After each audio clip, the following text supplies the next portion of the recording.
Okay, so just give me a couple of minutes. I'm just joining through my laptop. Join करने के बाद session start करते हैं. Okay.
Okay, so good evening once again to everyone.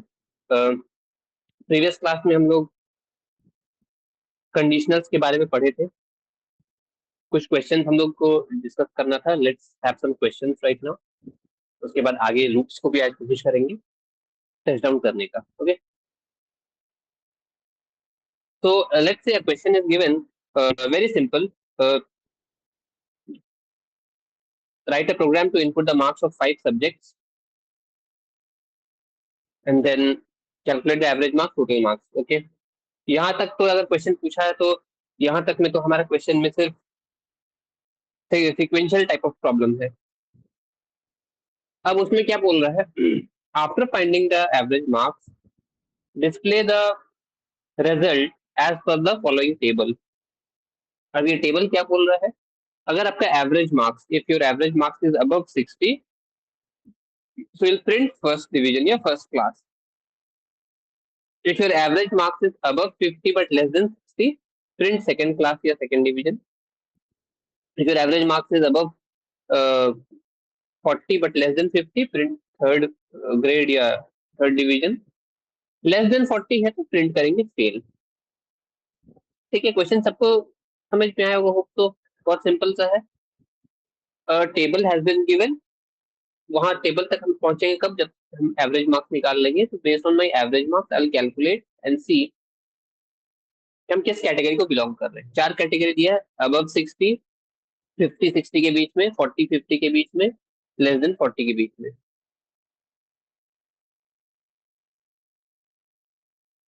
ठीक है.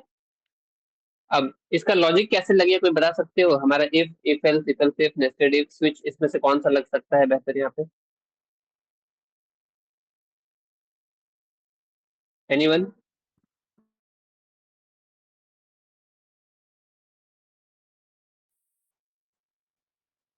Elsif लगा सकते हैं आप.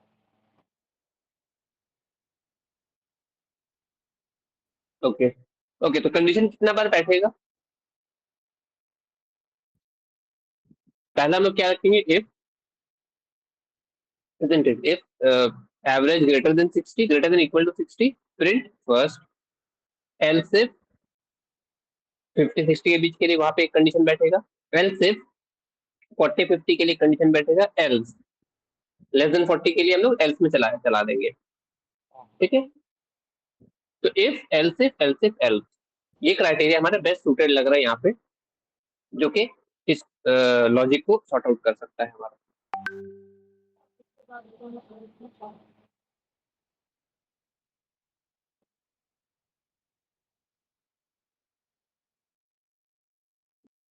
ओके, नेक्स्ट क्वेश्चन की तरफ बढ़ते हैं. और ये क्वेश्चन हमारा 10th 12th के बाद बच्चे जब स्ट्रीम या 10th के बाद जब स्ट्रीम सेलेक्ट करते हैं तो वहां पे फिजिबल रहता है ये क्वेश्चन। बोल रहा है आप फिजिक्स, केमिस्ट्री, मैथ्स और इंग्लिश, ठीक है, या मैथ्स, साइंस और इंग्लिश का मार्क्स इनपुट करो। 3 सब्जेक्ट का, ठीक है, मैथ्स, साइंस और इंग्लिश का आपने इनपुट कर दिया। अब क्राइटेरिया क्या बोल रहा है, अगर आपको मैथ्स साइंस लेना है, आपका मैथ्स साइंस और इंग्लिश तीनों में अबव 80% एवरेज मार्क्स जो है होना चाहिए। ठीक है, या इसको एवरेज नहीं रखते हैं, लेट्स से थोड़ा और ट्विस्ट कर देते हैं, कॉम्प्लिकेटेड कर देते हैं। तीनों सब्जेक्ट में आपका 80 मार्क्स होना चाहिए, 80 एंड अबव, तो ही आप एलिजिबल हो मैथ साइंस लेने के लिए। ऑन दी अदर हैंड, अगर आप बायो साइंस के लिए ऑप्ट कर रहे हो, बायो साइंस के लिए, तो आपको साइंस और इंग्लिश में 80 अबव चाहिए है, मैथ्स में आपका 60 अबव होना चाहिए। ठीक है, पहले में तीनों 80 अबव मांगा, इसमें क्या बोल रहा है, बायो साइंस के लिए आपका मैथ्स और सॉरी इंग्लिश और साइंस में 80 अबव होना चाहिए, 80 और 80 अबव, और मैथ्स में 60 अबव होना चाहिए। अब अगर आप कॉमर्स लेना चाहते हो, ठीक है, आपका मैथ और साइंस में 60 अबव होना चाहिए, लेकिन इंग्लिश में 80 अबव होना चाहिए। हम लोग अभी 3 क्राइटेरिया ही रख रहे हैं।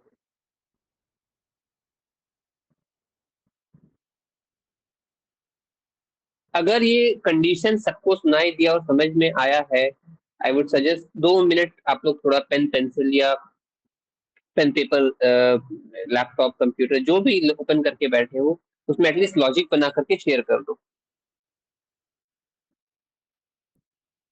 ठीक है, आप लोग शेयर कर दीजिए मैम को, मैम के थ्रू हमको मिल जाएगा। I just wait for 1 to 2 minutes.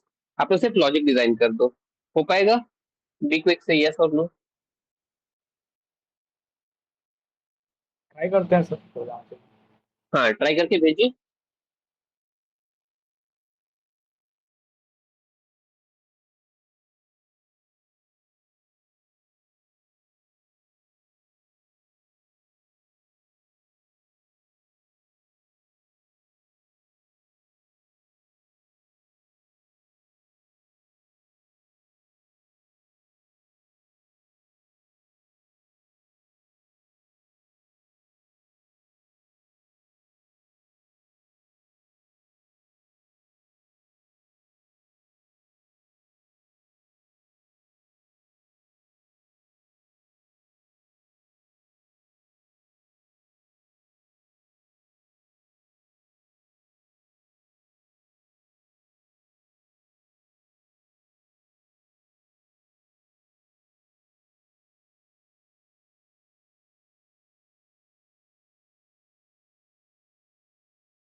If anybody wants, they can share the screen also.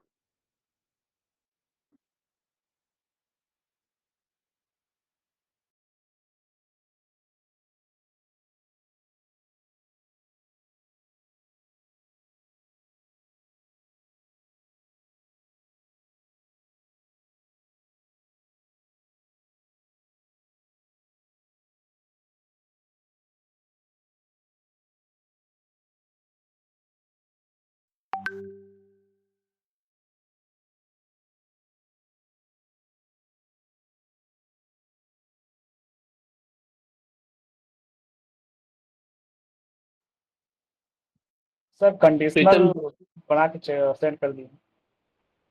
Sorry. Condition बना के जो स्टेटमेंट है सिर्फ वो सेंड कर दिए। हाँ पूरा प्रोग्राम ठीक। नहीं बनाया मतलब। हाँ हाँ ठीक।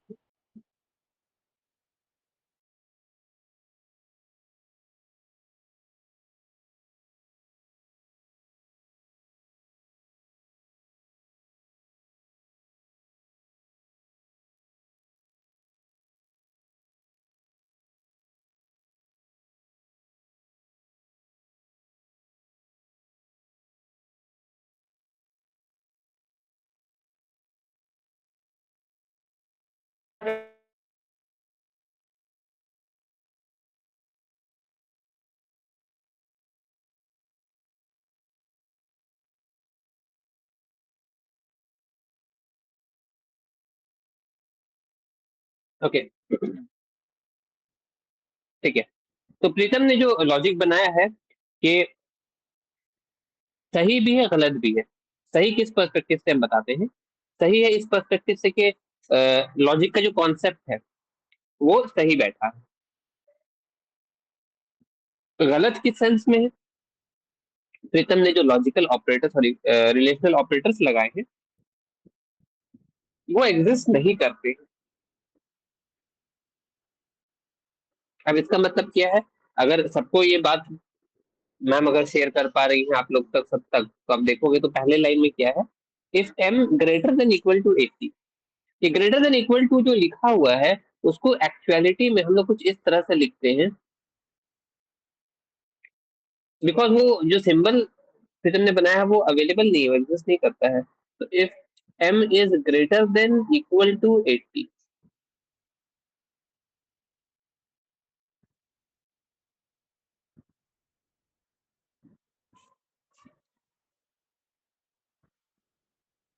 लॉजिकल एंड, फिर क्या है? m के बाद साइन, मैथ के बाद science, greater than equal to, ये भी 80 है।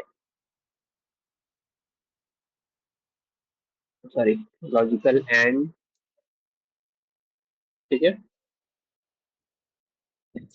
इंग्लिश के लिए ई ले लिए हैं, ई ग्रेटर देन इक्वल टू 80।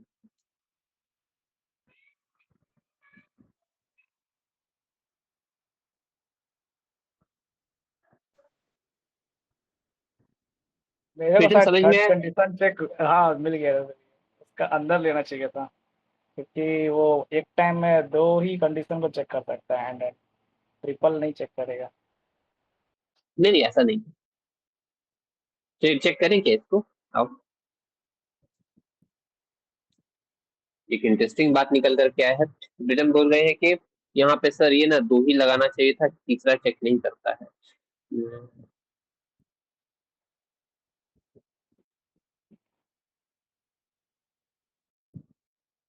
ना, यहाँ पे हम लिख देते हैं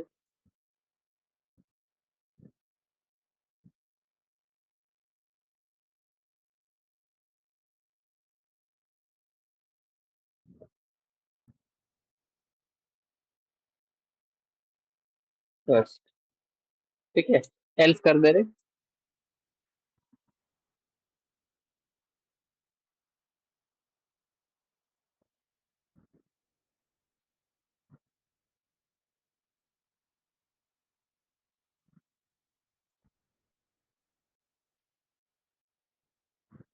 ठीक है। हाँ अब इसको हम लोग इनपुट कराना पड़ेगा ना एटलीस्ट, तो हम क्या कर रहे हैं यहाँ पे ना, वेरिएबल्स ही ले ले रहे हैं। Int m comma s comma e, semicolon, M का वैल्यू फिलहाल हम ले रहे हैं इक्वल टू लेट्स से 88, ठीक है।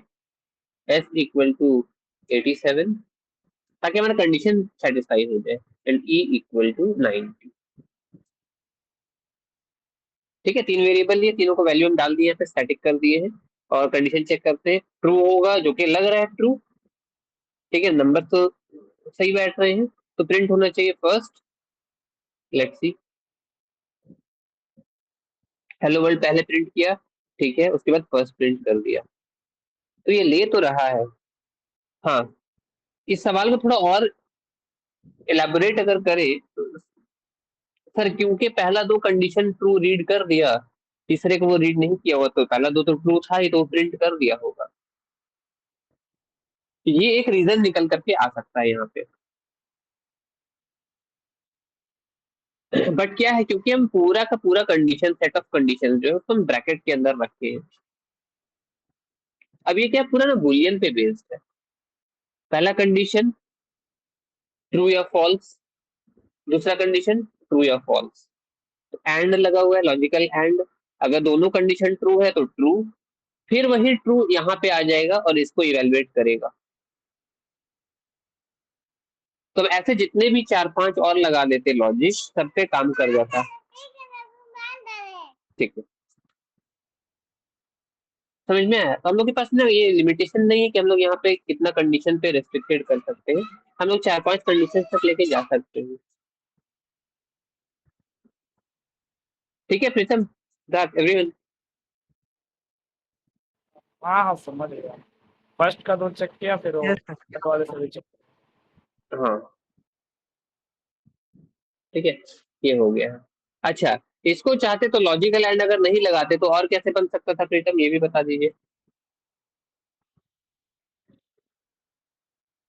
उस केस में फिर नेस्टेड इफ यूज कर लेते, इफ के अंदर इफ के वेरी अंदर। Good, very good. हम नेस्टेड इफ लगाते, तीन कंडीशन लगता है, if M greater than equal to 80, वो अगर ट्रू होता तो अंदर आते, उसके बॉडी के अंदर फिर एक इफ लगाते, if S greater than equal to 80, अगर ये कंडीशन ट्रू था तो इसके बॉडी के अंदर भी लगाते, if E equal greater than equal to 80।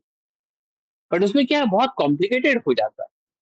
हम लोग लास्ट क्लास देखे थे कि दो इफ लगाने से हमको दो बार एल्स लिखना पड़ा था, और दोनों में सेम स्टेटमेंट था। तो हमको कितनी इफ का एल्स लगाना पड़ेगा और कहाँ कहाँ हम उसको को रिलेट करेंगे, ये एक डिफिकल्टी है। प्रॉब्लम वैसे भी बन सकता है, पॉसिबल है, लेकिन उसको कॉम्पैक्ट करने का जो है सॉल्यूशन वो लॉजिकल्स पे है। अच्छा, कहाँ पे लॉजिकल एंड लगे और कहाँ पे लॉजिकल और लगे, ये भी एक सवाल है।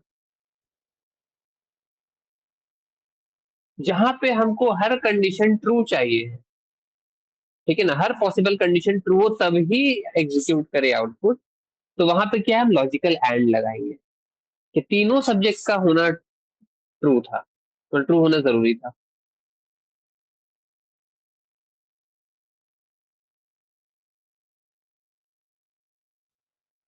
क्या इस प्रोग्राम में कहीं कोई ऐसा लॉजिक है जहां हम लॉजिकल एंड की जगह लॉजिकल और लगा लेते?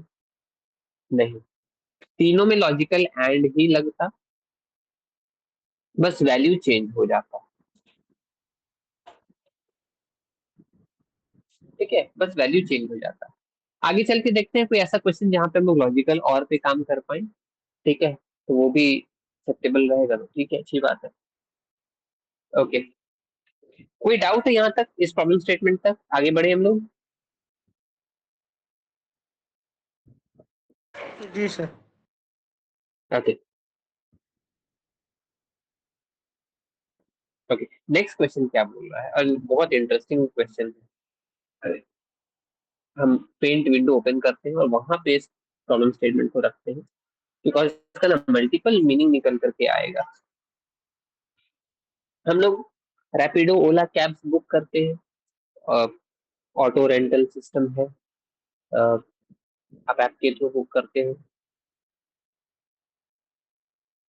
आप सोर्स से डेस्टिनेशन सेलेक्ट करते हो, बेस्ड ऑन द डिस्टेंस वो एक कॉस्ट बताता है आपको कि आपका टोटल बिल मोस्ट लाइकली या मिनिमम इतना होगा। अब वो बात अलग है कि आप कैब बुला करके उसको 5 मिनट घर के बाहर वेट करते तो वेटिंग चार्जेस जोड़ दे रहा होगा, आप निकले और जाम में फंस गए, या दूसरा रूट सेलेक्ट कर लिया, आप बीच में कहीं डिटूर कर लिए, बीच में कहीं रुक गए, है ना, तो वो चार्जेस बढ़ता चला जाएगा। मिनिमम जो है वो बता दिया कि भाई ये जो डिस्टेंस है, अगर कोई ट्रैफिक, कोई कंजेशन नहीं रहा, तो आप इसमें अगर स्मूथली पार करके इतने ड्यूरेशन में अगर पहुंच जाते हो, तो मिनिमम इतना रुपया आपको देना पड़ेगा। फेयर है ना, उसके बेसिस पे आपने एक्सेप्ट किया था। अब उस बीच में अगर जाम लग जाए या किसी रीजन से आपको रुकना पड़ जाए बीच रास्ते में, और फिर आप आगे बढ़ो, तो वो चार्जेस एड ऑन होके बढ़ जाते हैं। कॉन्सेप्ट सिंपल सा है। अभी हम लोग यहाँ पे एक प्रॉब्लम स्टेटमेंट देख रहे हैं उसी तरह से।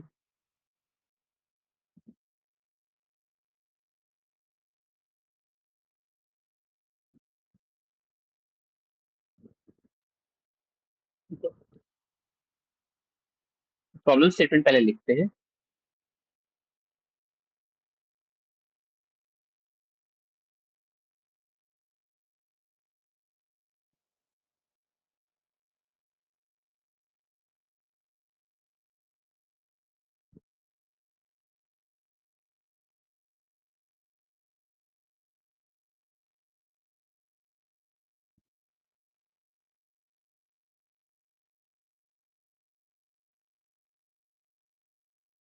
क्या बोल रहा है, cab service agency charges fare as per the following table. अब ये टेबल क्या बोल रहा है?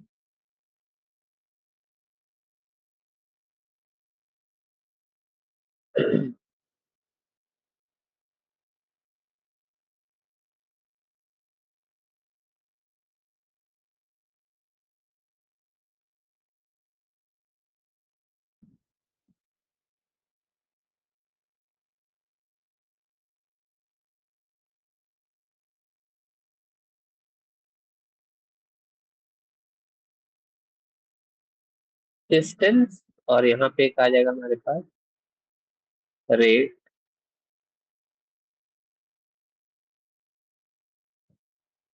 ठीक है, अगर आप डिस्टेंस अगर जो ट्रेवल कर रहे हो, if that distance is less then let's say 10 kilometre, 10 kilometre या उससे कम है, लेस देन इक्वल टू कर देते हैं। ठीक है, तो आपका रेट जो है ₹100 फिक्स्ड है। व्हाट माई पॉइंट, आप जो डिस्टेंस ट्रेवल कर रहे हो, अगर वो 10 किलोमीटर या उससे कम है, उससे कम मतलब कुछ भी हो सकता था, आधा किलोमीटर, 1 किलोमीटर, 2 किलोमीटर, 9 किलोमीटर, उसका रेट फिक्स रखा है, 100 रुपया ही हम लेंगे। अब जो 10 किलोमीटर तक ट्रेवल करा उसके लिए तो सस्ता हो गया, लेकिन जिसको सिर्फ 2 किलोमीटर, जिसको सिर्फ 1 किलोमीटर ट्रेवल करना, उसके लिए बहुत एक्सपेंसिव हो गया।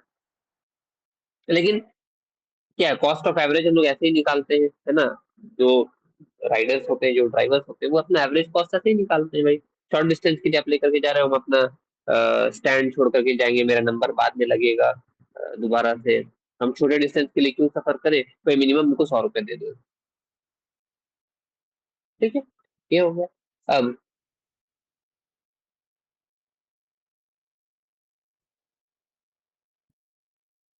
ग्रेटर देन 10 है, ठीक है, एंड लेस देन 15 है।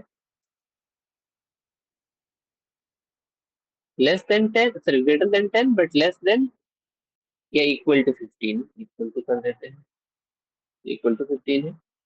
तो क्या बोल रहा है, रुपीज, सॉरी 8 पर किलोमीटर, 8 रुपए पर किलोमीटर हम लेंगे। ठीक है, इसको और आगे बढ़ाते हैं एक और लेवल तक एटलीस्ट। ग्रेटर देन 15 है and less than equal to 20 है।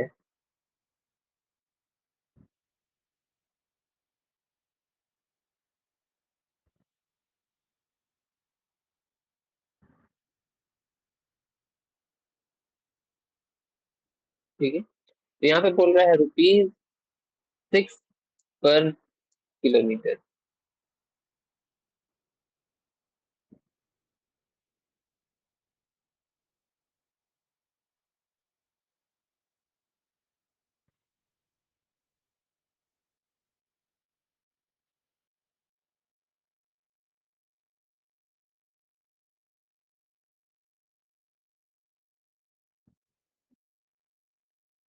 ठीक है, ये हो गया। अब लास्ट एक और इसको कर लेते हैं। अगर हमारा डिस्टेंस जो है वो ग्रेटर देन 20 किलोमीटर रहता है, ठीक है, तो क्या होगा? ₹4 पर किलोमीटर, ये पूरा कंडीशन है। क्या आप में से कोई इस क्वेश्चन को समझ के एक्सप्लेन कर सकते हो कि क्या डिमांड कर रहा है?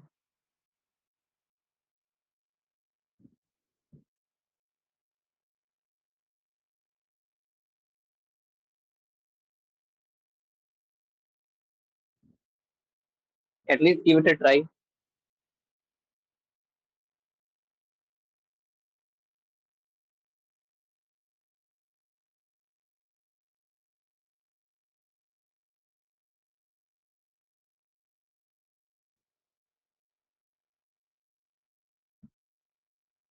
एनीवन?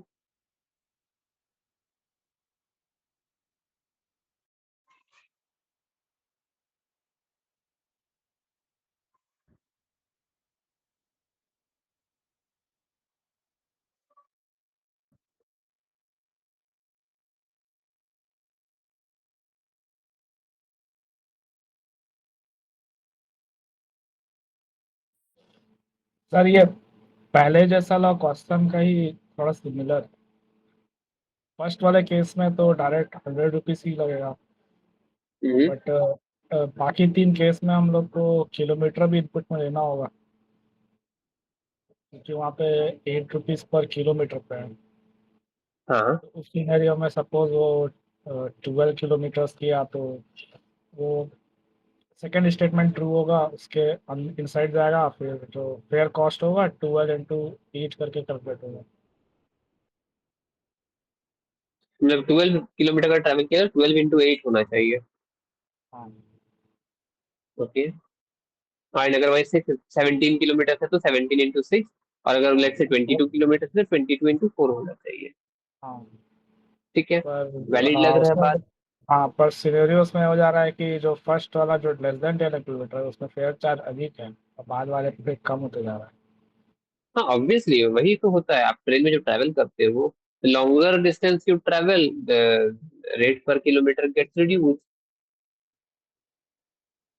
आप यहाँ से अगर एक फ्लाइट पकड़ रहे हो, लेट से यहाँ से रांची से, अगर मान लो मुंबई के लिए, और वही आप फ्लाइट पकड़ो रांची से लेट से दुबई के लिए, सोर्स से डेस्टिनेशन आपका डिस्टेंस वेरी कर गया, लेकिन रेट पर किलोमीटर जो घट गया।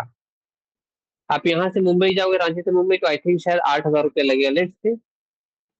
और वही चीज अगर आप देखते हो यहाँ से रांची से दुबई जाते हो, तो लेट से 15,000 लग रहा होगा। बट क्या डिस्टेंस इक्वल उतना ही है? नहीं, डिस्टेंस काफी ज्यादा है। ठीक है, तो ये चीज है, लॉन्गर डिस्टेंस यू ट्रेवल, वहां पे क्या है, longer distance you travel average में हमारा जो है कॉस्ट जो है वो घटता चला जाता है। तो ओके, वहां तक नहीं जाते हैं अभी। ठीक है, ये एक पर्सपेक्टिव बहुत सिंपल से समझ में आया कि हमारा डिस्टेंस, हम लोग को पहले डिस्टेंस इनपुट कराना, वी डोंट नो कि यूजर कितना डिस्टेंस ट्रेवल करना चाह रहा, तो पहले हमको डिस्टेंस मांगना पड़ेगा। डिस्टेंस मांगे, उसके बाद चेक कर रहे हैं, if distance less than equal to 10, तो रेट क्या फिक्स है, प्रिंट कर देंगे सीधे ₹100 fare. Else if distance is less than equal to 15, so whatever distance he has given as input, that will be multiplied, or that should be multiplied by 8, और जो भी result आएगा हम उसको पेयर में प्रिंट करा देंगे। ठीक है, ये बहुत शॉर्ट एंड सिंपल लग रहा है, if else if else if else. But इस प्रॉब्लम स्टेटमेंट का एक और पहलू भी है।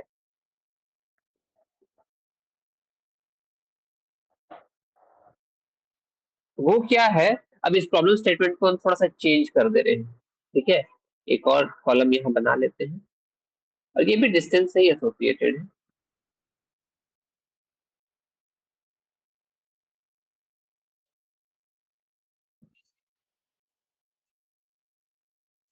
डिस्टेंस, ठीक है,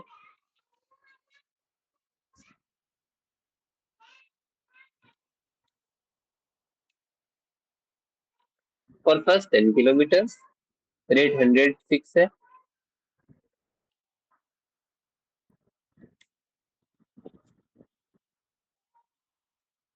नेक्स्ट 5 किलोमीटर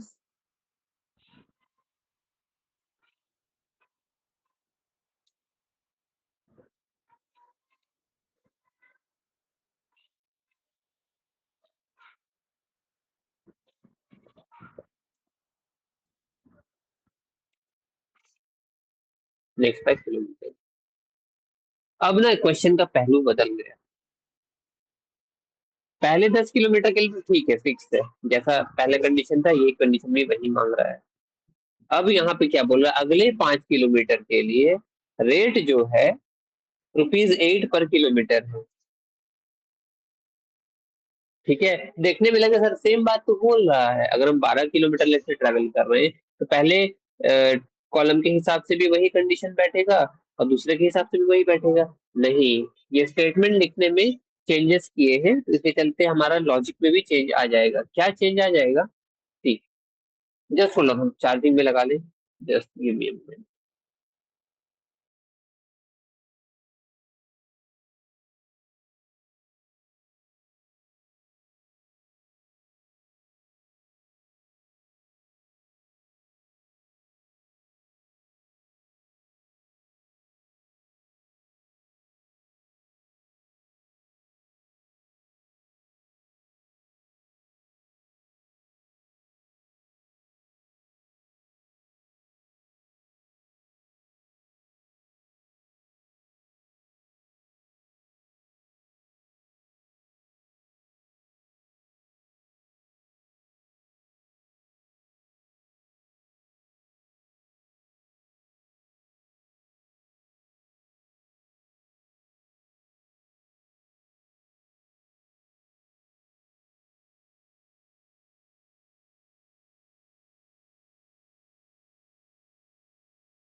ओके, ठीक है, अब इसको देखो ड्रॉ करके देखते हैं क्या बोल रहा है।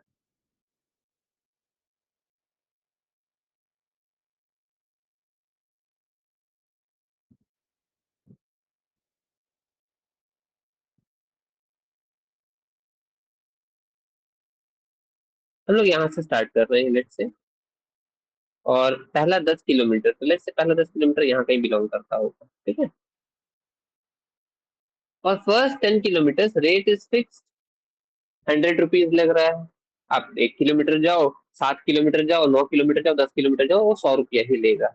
यहाँ तक कोई इशू नहीं है। बोल रहा फॉर नेक्स्ट 5 किलोमीटर, अगले 5 किलोमीटर के लिए, मैंने अगला 5 किलोमीटर कहीं यहाँ बिलोंग कर रहा होगा लेट से, ठीक है। अगले 5 किलोमीटर के लिए वो क्या चार्जेस ले रहा है, ₹8 पर kilometre.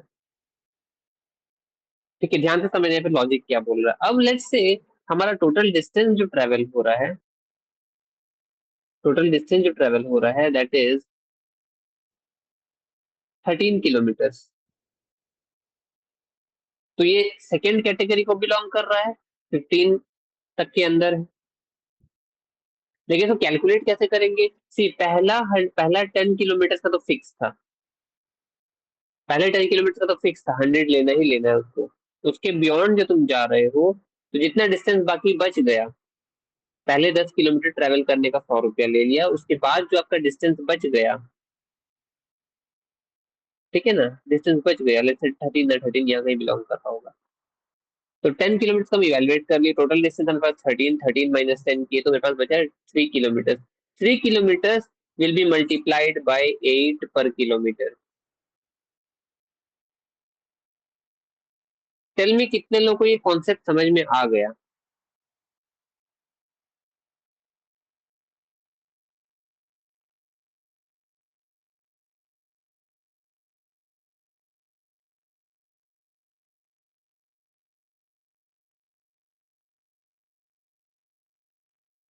whatever I've just said, अब तो खुद से अपने से बोल करके सोच करके देख करके इवेलुएट करो। नहीं समझ में आया तो फिर से रिपीट कर दे रहे हैं। Total distance let's say it is 13 kilometre that the user is going to travel. 13 kilometre जो है किस कैटेगरी को बिलोंग कर रहा होगा? 10 किलोमीटर पार करके 15 किलोमीटर के रेंज में आ रहा है ना? 10 से 15 के बीच में कहीं आ रहा है।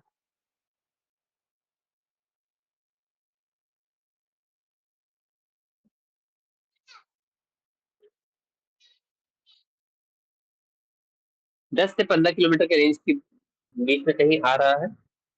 तो क्या रीजन क्या बोल रहा है कि पहला 10 किलोमीटर को सर हमने बोल दिया था 100 रुपये ले लेंगे। ठीक है, आप जैसे उसको पार कर लोगे उसके बाद जितना डिस्टेंस बच गया 100 रुपये देने के बाद, मतलब 10 किलोमीटर ट्रेवल करने के बाद जो बाकी डिस्टेंस बच गया है, that will be multiplied by ₹8 पर किलोमीटर। ठीक है, आप कभी अपना ऐप में का फेयर का डिविजन देखना कि कैसे वो डिवाइड किया, तो उसमें एक बेस फेयर होता है, लेट्स से, है ना? ट्रेन का भी होता है, बस का भी होता है, फ्लाइट का भी होता है, एक बेस फेयर है कि मिनिमम इतना तो आपको देना है। ये 100 जो है वही बेस फेयर जैसा ही समझ लो, क्योंकि आप बेयर मिनिमम जितना भी ट्रेवल कर रहे हो आप 100 तो पे कर रहे हो। उसके ऊपर जो आप चार्जेस दे रहे हो वो पर किलोमीटर के हिसाब से, जितना आगे बढ़ोगे पर किलोमीटर का रेट आपके पास घटता चला जाएगा। ओके, बस में हम लोग ट्रैवल करते हैं, लेट्स से हम लोग जमशेदपुर से अगर पटना जा रहे हैं तो लगभग अराउंड 500-600 किलोमीटर होगा, 600 किलोमीटर मानते हैं। 600 किलोमीटर का एक बस फेयर ले रहा होगा लेट्स से 1000 रुपया। ठीक है, 1000 रुपया ले रहा है। अब उसी जगह आप ट्रेन से ट्रेवल कर रहे हो तो ट्रेन आपको ले रहा है लेट्स से 820 रुपया, 800 रुपया मान लेते हैं, 200 रुपये का फर्क है।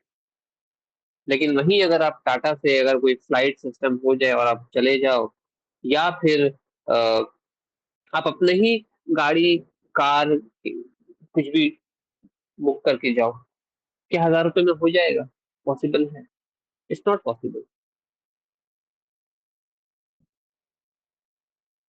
आप अपने कार में अगर तेल डालकर जाओगे तो 1 लीटर में 10 किलोमीटर जाता होगा, चलो 15 किलोमीटर जाता होगा, तब भी आपको 1000 रुपये पार कर जाओगे।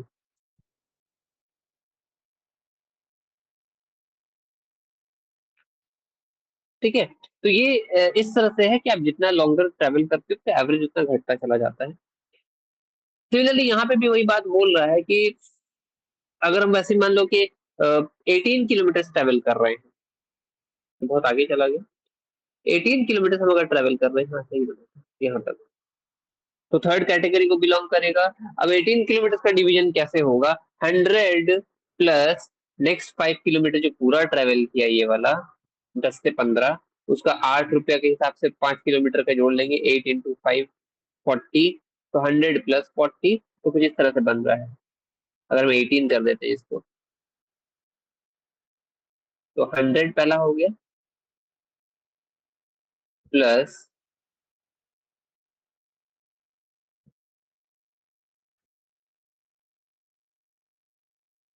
8 × 5,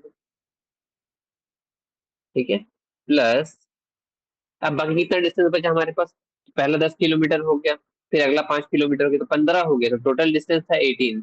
D-15 अगर हम करते हैं, बचेगा 3। तो जो भी बचा तो हम उसको क्या करेंगे? D-15, जो भी बचा, ठीक है, उसको मल्टीप्लाई कर देंगे इंटू, क्या रेट बोल रहा है? 6 kilometre, 6 rupees per kilometre. Pritam, Ritesh, Siddharth, is it clear?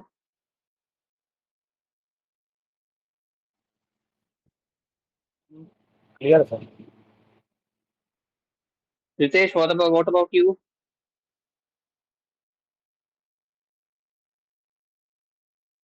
Sir ठीक है, सेम थिंग एक्सटेंड हो जाएगा हमारा ग्रेटर देन 20 किलोमीटर के लिए, कि उसमें एक और स्टेटमेंट या एक्सप्रेशन ऐड हो जाएगा इसमें। ठीक है। तो see what I am trying to say is that हम लोग क्वेश्चन ना बहुत सोच समझ के पढ़ना पड़ता है। एक ही क्वेश्चन का दो अलग अलग मीनिंग निकल करके आ गया। पहला वाला बहुत स्ट्रेट एंड सिंपल था, जिस कैटेगरी को बिलोंग कर रहे हो उससे उसका जो टेबल है उसके हिसाब से मल्टीप्लाई कर दोगे तो टोटल फेयर निकल जाएगा। लेकिन दूसरा वाला जब बात आया तो वहां पे लॉजिक पे फर्क आया। ठीक है। तो आप कोई ऐप आगे चल करके अगर बनाते हो जो जिसमें ऐसा हमारा रेट फ्लक्चुएट होता है, डायनेमिक फेयर वाला कॉन्सेप्ट लग जाता है ना, कि आप पीक आवर्स में बुक कर रहे हो तो वहां पे रेट चेंज हो जाएगा ऑटोमेटिकली, है ना। शाम के 5 बजे ऑफिस आवर्स, ऑफिस छूटने का टाइम है, सुबह 8 से 10 के बीच में ऑफिस जाने का टाइम है, तो ये सब टाइम में बढ़ा रहता है रेट। रात 10 बजे से 12 बजे के बाद रेट बढ़ जाता है, 12 से 2 के बीच में रेट अलग हाई चला जाता है, और 4 बजते बजते फिर वो सुबह का चार्ज में रेट घटने लगता है। ठीक है, इसको हम लोग डायनामिक्स प्राइसिंग बोलते हैं। टिकट भी हम लोग जब बुक करते हैं तो वैसा होता है, टिकट बुक करने का, या टिकट उस ट्रेन का ले रहे हैं जिसका दिन पास आते जा रहा है, कम डेज बचे हैं तो उसका प्राइस बढ़ता चला जाएगा, तत्काल तक हाईएस्ट जाता है, उसके बाद खत्म हो जाता है। उसी टिकट को अगर तुम ले रहे हो एकदम उसी दिन जिस दिन टिकट उसका खुला है, आई थिंक 40 डेज या 30 डेज के अंदर खुलता है विंडो, तो जिस दिन विंडो खुला आप उसी दिन ले रहे हो तो सबसे ऑप्टिमल प्राइस उसी दिन आपको मिल जाएगा, उससे कम नहीं है। ठीक है। So this is how these things work. ऐसे और भी क्वेश्चंस कोशिश करेंगे हम 1-2 दिन में शेयर कर देने के लिए। ओके। अब एक और क्वेश्चन इसी तरह का देखते हैं क्या बोल रहा है, कि write a program to input 3 sides of a triangle and check if the triangle is equilateral, isosceles और स्केलिन।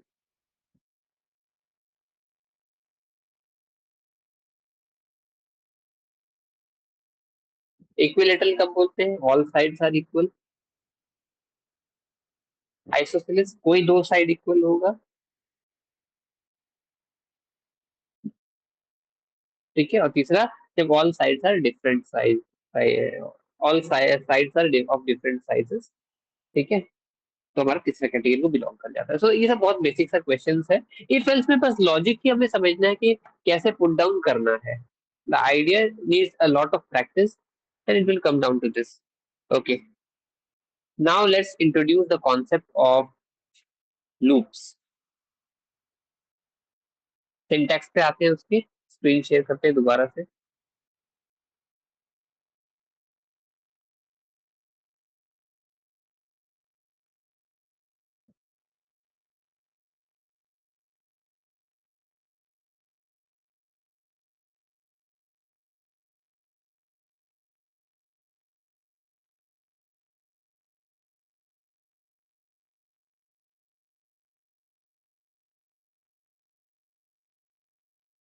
While loop. ठीक है। इसका सिंटैक्स कैसा दिखता है? सिंटैक्स जल्दी देख लेते हैं। What exactly do we mean by the term syntax? Syntax is the way of writing the expression, लिखने का ढंग जिसको बोलते हैं। अ, ठीक है। तो एक फॉर्मेट बोल सकते हैं, फॉर्मूला, फॉर्मूला से ज्यादा बेहतर फॉर्मेट है लिखने का ढंग, कि इस एक्सप्रेशन को किस तरह से लिखा जाए कि कंपाइलर जो है समझ पाए।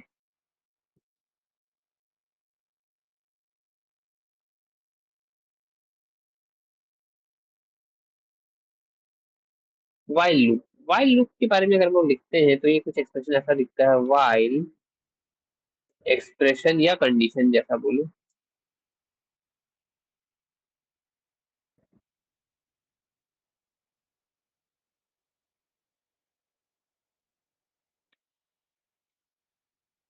Statement, multiple statement.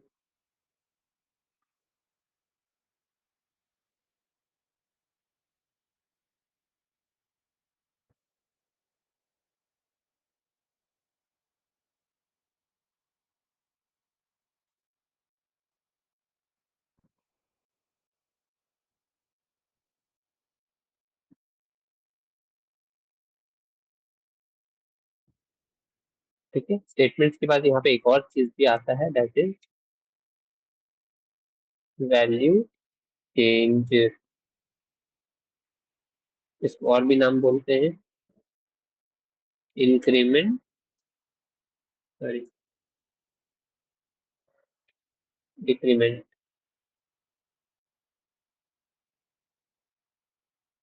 ठीक है, वाइल एक्सप्रेशन, एक एक्सप्रेशन वहां पे एक कंडीशन दिया रहेगा जो कि या तो ट्रू या फॉल्स होगा। अगर ट्रू है तो बॉडी के अंदर आएंगे, जितने स्टेटमेंट्स है वो सब एग्जीक्यूट होंगे, चाहे वो प्रिंटेबल स्टेटमेंट्स हो या कैलकुलेट करने वाला कुछ एक्सप्रेशन हो।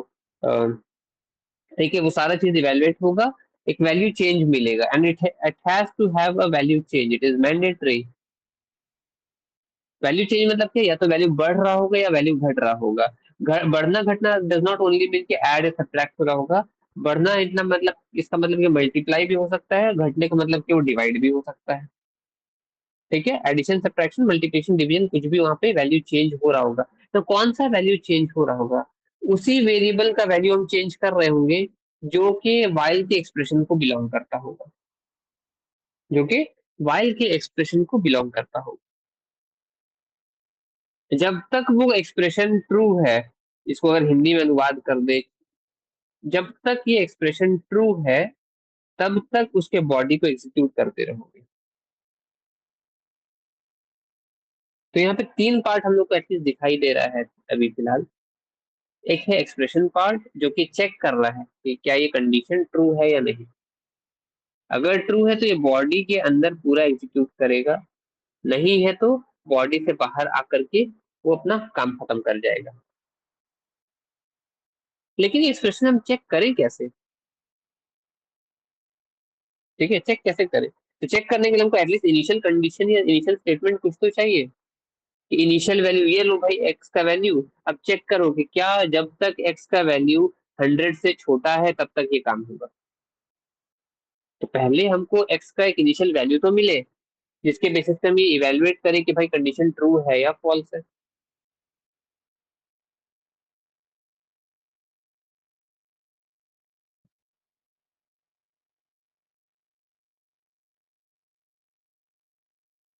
ठीक है, तो यहाँ पे तीन पार्ट क्या दिखाई दिया, इनिशियल वैल्यू एक होना जरूरी है। अब या तो आप स्टैटिक खुद से बना लो वैल्यू या यूजर से इनपुट करा लो, उसको कंडीशन में चेक करना। Second part is condition, and third part is value change.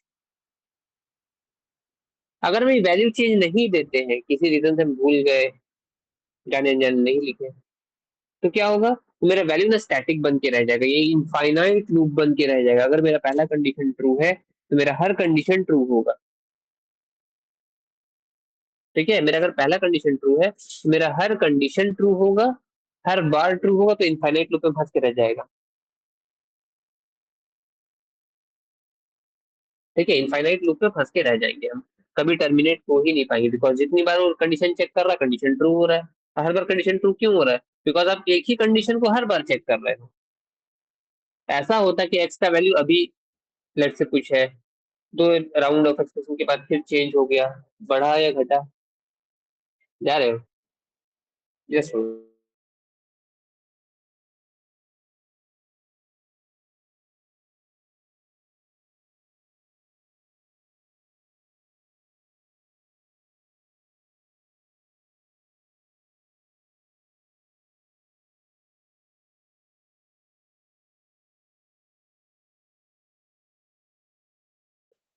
Okay, sorry.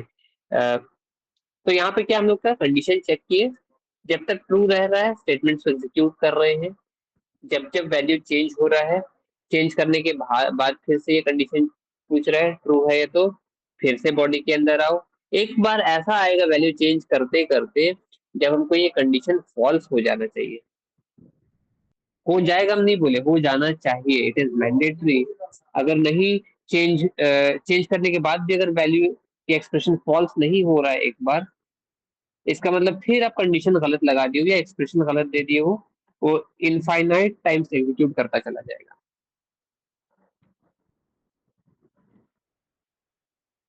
Never ending, infinite, non terminating loop बन के रह जाएगा।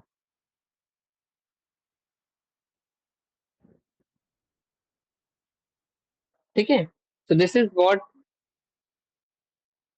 the while loop looks like. इसका जस्ट ऑपोजिट क्या होता है हमारे पास, डू वाइल। उसका सिंटैक्स भी नीचे लिख देते हैं। डू वाइल कैसा दिखाई देगा, डू वाइल हमारा, डू, तुम कॉपी पेस्ट कर ले रहे सिंपली।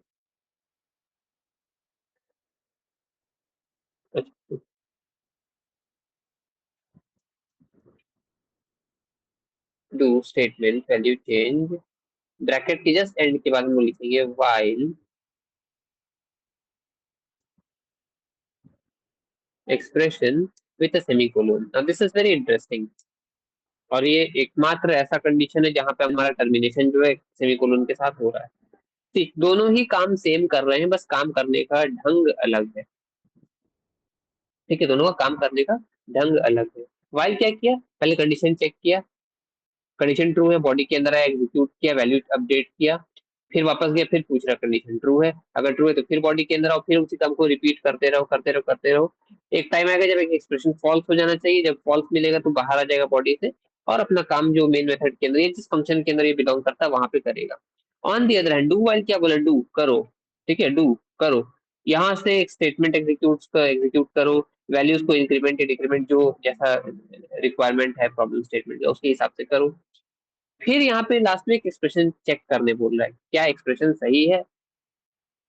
बाय द टाइम जब तक ये एक्सप्रेशन चेक करके और ये बताता है कि कंडीशन फॉल्स है या ट्रू है, ये ना स्टेटमेंट एग्जीक्यूट हो चुके हैं, स्टेटमेंट एग्जीक्यूट हो चुके हैं,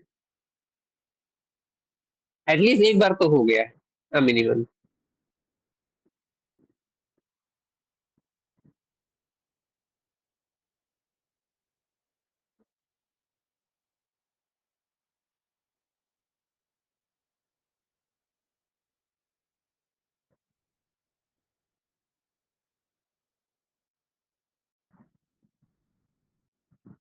ठीक है, तो दोनों से सेम काम किया जा सकता है, बस लिखने का ढंग अलग अलग है। एक प्री टेस्टेड है, एक पोस्ट टेस्टेड है, एक एंट्री कंट्रोल है, एक एग्जिट कंट्रोल है, और कोई चेंजेस नहीं है। हाँ, लास्ट में इसमें सेमी कोलोन क्यों लगाया गया है, बिकॉज जब ये कंडीशन एक्सप्रेशन जब फॉल्स हो जाएगा जिस टाइम, तो फॉल्स होने के बाद हम कहाँ जाएंगे, तो सेमी कोलोन जो है वो बताता है कि यहाँ से टर्मिनेट कर जाओ, यहाँ से टर्मिनेट कर जाओ, बिकॉज उसके बाद तो और कंडीशन का कोई एक्सप्रेशन है ही नहीं।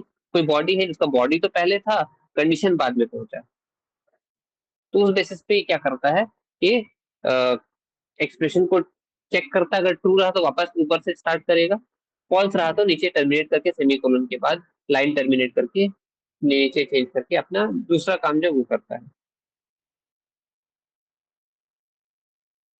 ना वाइल लूप हम लोग बेसिकली वहां यूज करना प्रेफर करते हैं जहां पे, एंड आई एम स्टेटिंग कि प्रिफर करते हैं, इट्स नॉट लाइक कि यही एक मात्र रीजन है जहां पे वाइल लूप यूज हो सकता है। यूजुअली वाइल लूप आप वहां यूज करना प्रेफर करोगे जहां पे आपका एक वैल्यू अननोन है, मतलब स्टार्ट वैल्यू तो दिया लेकिन एंड वैल्यू नहीं पता आपको। जब एंड वैल्यू नहीं पता तो आप कहाँ तक जाओगे, तो यहाँ पे वाइल लूप काम आता है कि जहाँ पे अननोन है, जैसे हमको बोला कि यूजर से एक नंबर इनपुट करो और कितना डिजिट का नंबर है वो बता दो काउंट करके, हमको क्या पता भाई। एंड यूजर जो है 5 डिजिट का नंबर डाला, 8 डिजिट का नंबर डाला, 13 डिजिट का नंबर डाला, ये हमको कैसे पता स्टार्टिंग से। हाँ, एक क्वेश्चन बोले कि print from 1 to 10, 1 to 10 start and दोनों पता है, हम प्रिंट कर लेंगे वाइल लूप से। इनिशियल वैल्यू पता है, एंड वैल्यू पता है, बीच में +1 का इंक्रीमेंट होगा, 1 से स्टार्ट कर रहे हैं तो ये तीन चीज पता है, तुम कर लिए।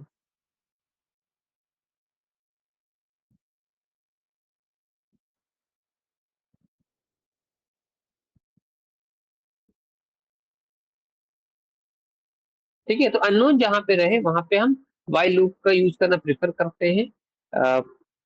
फॉर लूप कहाँ यूज करेंगे, जहां पे हमारे पास नोन हो, स्टार्ट से लेके एंड जो है हमारे पास वो नोन बन जाए कि 1 से 10 प्रिंट करना, तो यहाँ पे बेस्ट सूटेड हमारे पास फॉर लूप।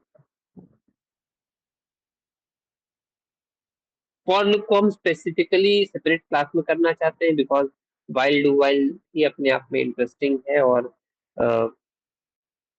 वाइल में हम लोग काफी क्वेश्चन हम लोग को मिलेगा, specially will be dealing with some special numbers, let's say write a program to check a number is strong number or not, Armstrong number or not, factorials of a number, Fibonacci series क्या है, neon number किसे कहते हैं, magic number किसे कहते हैं। तो ऐसे करके बहुत सारे मैथमेटिकल नंबर्स जिनको स्पेशल दर्जा दिया गया है, स्पेशल नंबर्स उन्हें बोलते हैं। जैसे नियॉन नंबर इज देयर, और प्राइम नंबर का एग्जांपल लेते हैं, प्राइम नंबर है या नहीं, को प्राइम है या नहीं, ट्विन प्राइम्स है या नहीं, है ना। ऐसे नंबर्स को हम लोग टेस्ट करेंगे नेक्स्ट क्लास में। By the time will start next class, I try my level best कि हम तुम लोग तक क्वेश्चंस पहुंचा दें एटलीस्ट। और हालांकि क्वेश्चंस तो आप लोगों के पास भी अवेलेबल होगा, do keep on practicing, but still I will try my level best कि हम कल शाम तक में आपको क्वेश्चंस एटलीस्ट अवेलेबल करा दें, ताकि आप उनको practice as much as possible कर सकें। Any doubt till this point?